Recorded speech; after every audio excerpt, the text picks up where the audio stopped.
Hello, and today I want to tell you about my experiences of wearing vintage and why I love it so much. But first of all, I'll just show you what I'm wearing, and I'm wearing everything today I have sewn myself. So I'm wearing the little top it's 1940s blouse pattern that I made. It's my videos with Janine's Friend Love, and it's the plain neckline with the soutache and vintage embroidered applique flowers I added, and my high-waisted 1930s suspender dress.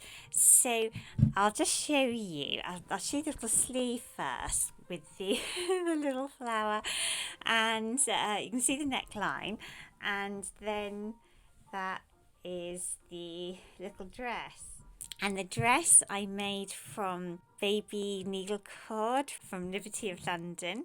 So, why do I wear and sew vintage? First of all, I grew up sewing, and when I started to buy clothes at that time, extraordinarily now, 1930s, 40s clothes weren't desirable. They were sold in second-hand shops for very little money, much less money than modern clothes. So, and I loved them.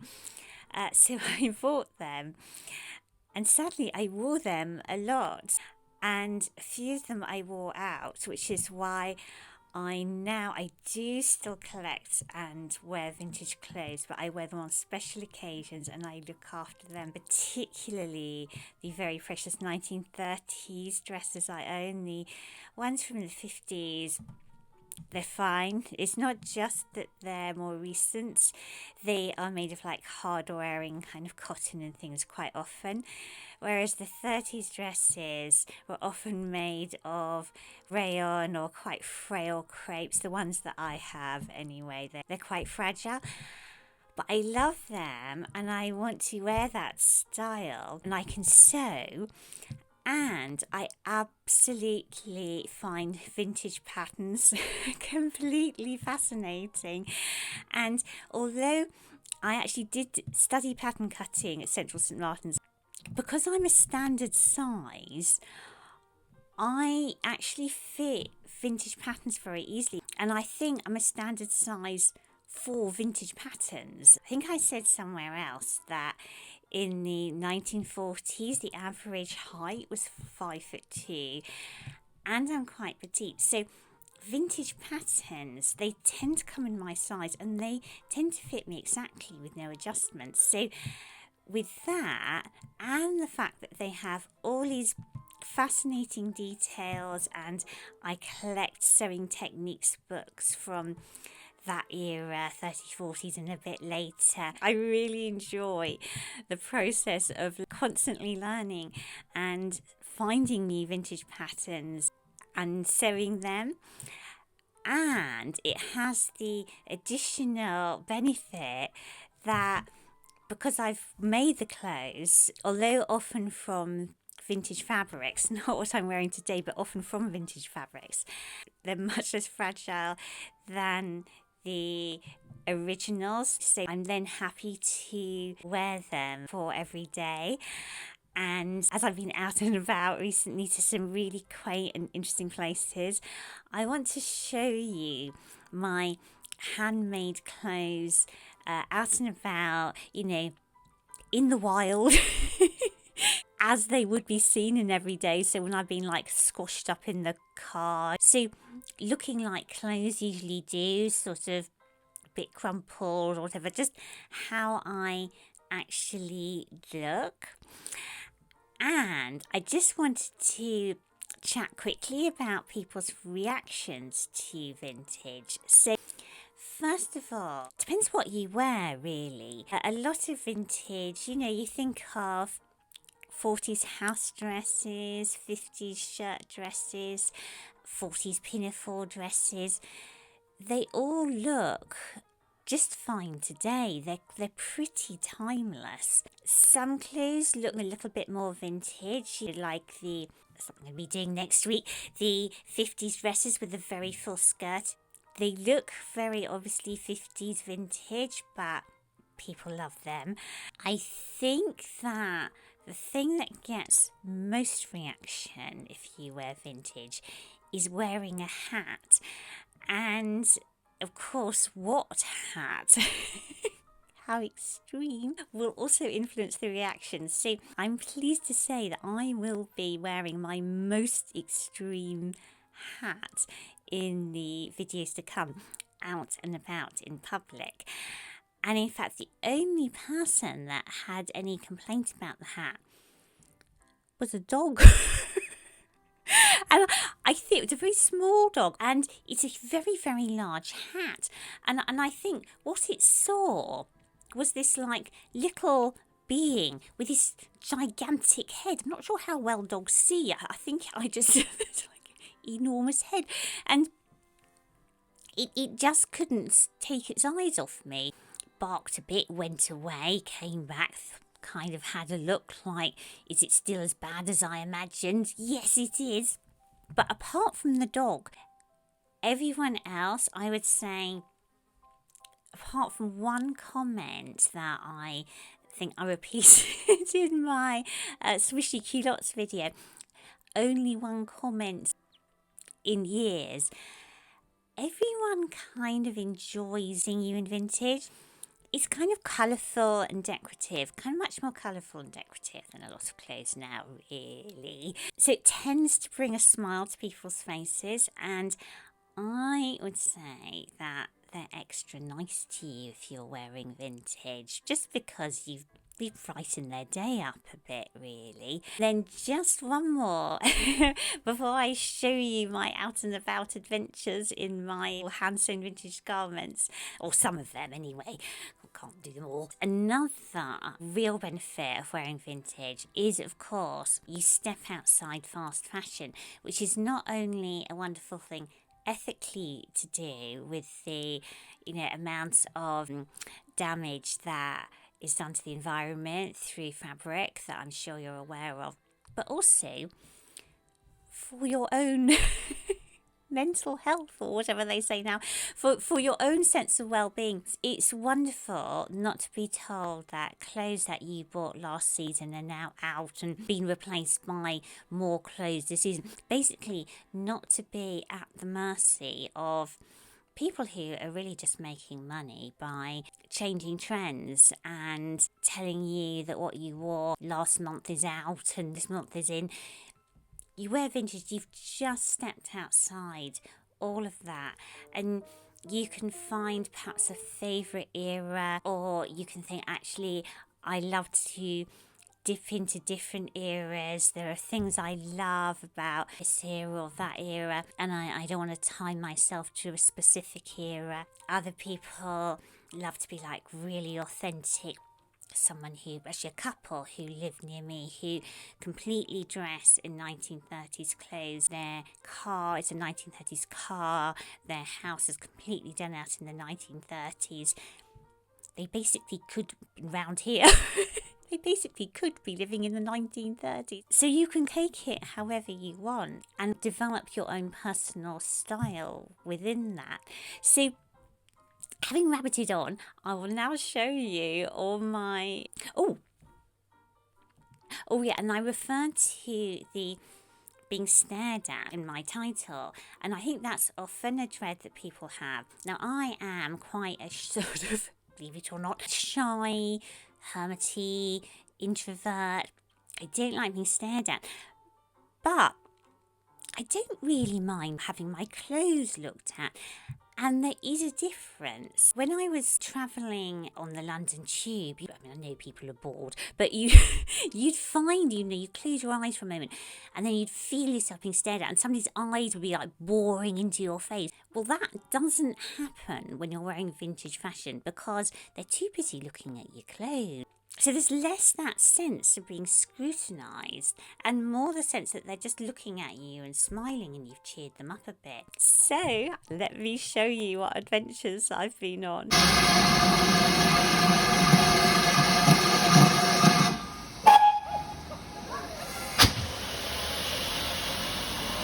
And for my steam train journey, I wore my olive green 1940 style dress that I sewed with the seed tash and a French hat from the 1940s, and these very wide brimmed hats were worn in France at the time of the Second World War as a protest against Nazi occupation. So the wider brimmed your hat, the greater the protest.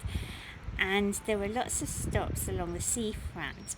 And what I soon realised was that my enormous brimmed hat acted like a kind of a sail. So as the sea wind hit it, I really felt it on my way to a wonderful seafront 1940s event. I tried to explain my dearest cliche.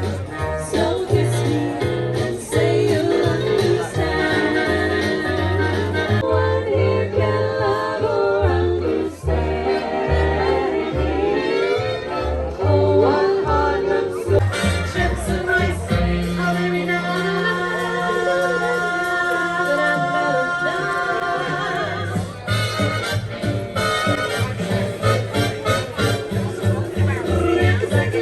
Seafood, mama. Chips and rice are very nice. Food, yes, I can also say food, mama. I want you to give it to me, cause I'm as nasty as can be. Never seafood wants to be da-da-da-da-da-da-da. I like oysters, lobsters too. When I come home later, might get my favorite dish.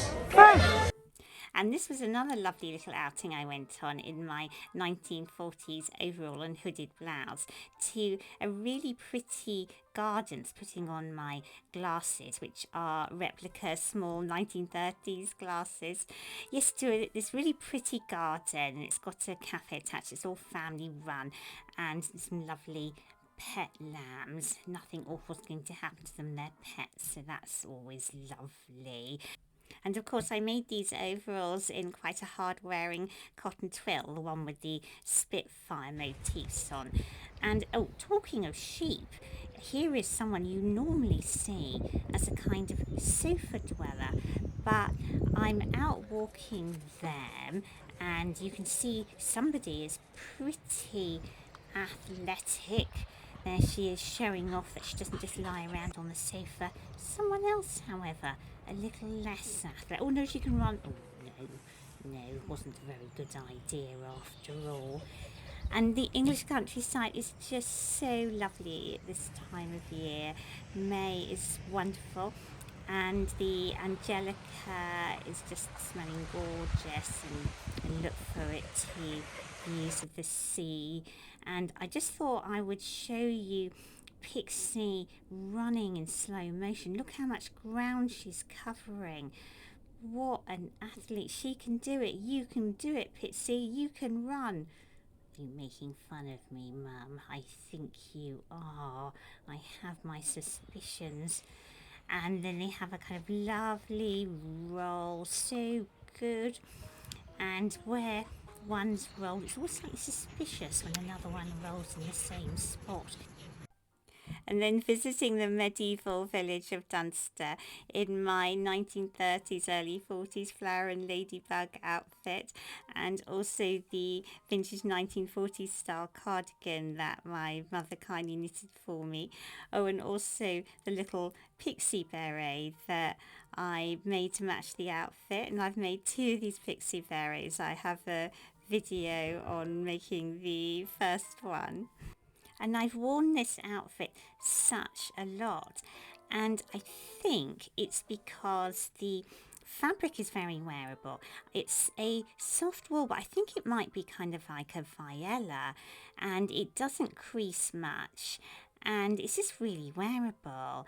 And the culottes are really easy to wear too, kind of nice and covering, and the puffy sleeve blouse turned out to go so well with this little cardi. Oh, I'm just showing you this little crooked window. Isn't that fun? And yes, it's just a really, I think anyway, quite sweet and pretty, like really comfy and wearable outfit.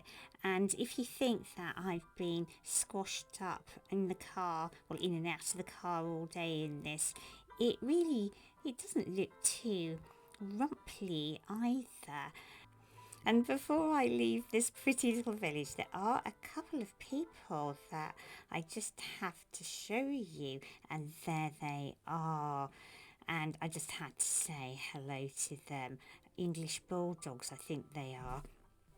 Now here I am in the walkaway dress again, and the bolero I made last week, visiting this amazing Victorian Revival Gothic house, Tinsfield House it's called.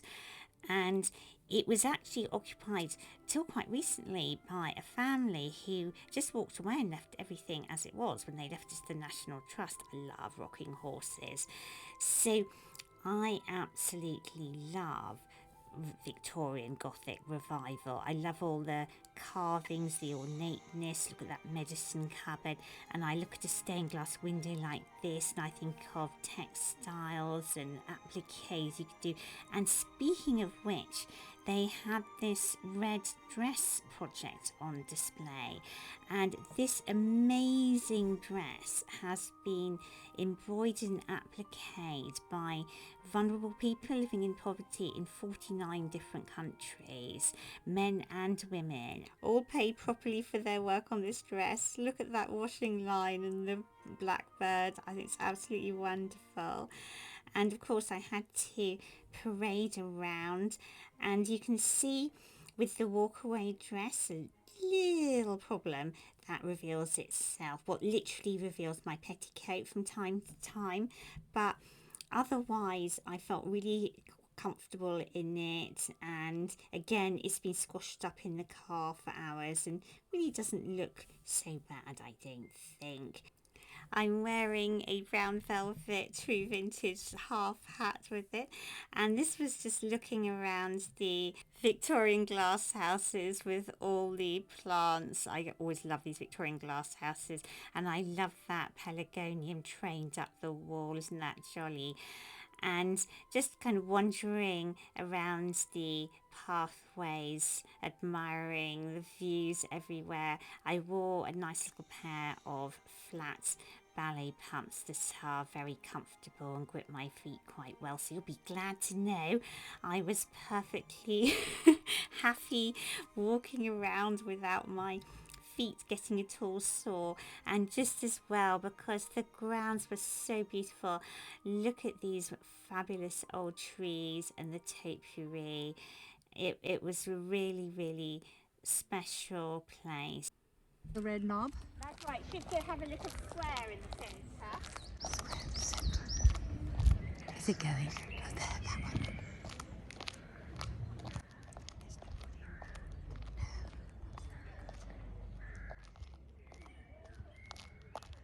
Brilliant bit of photography here. Gold.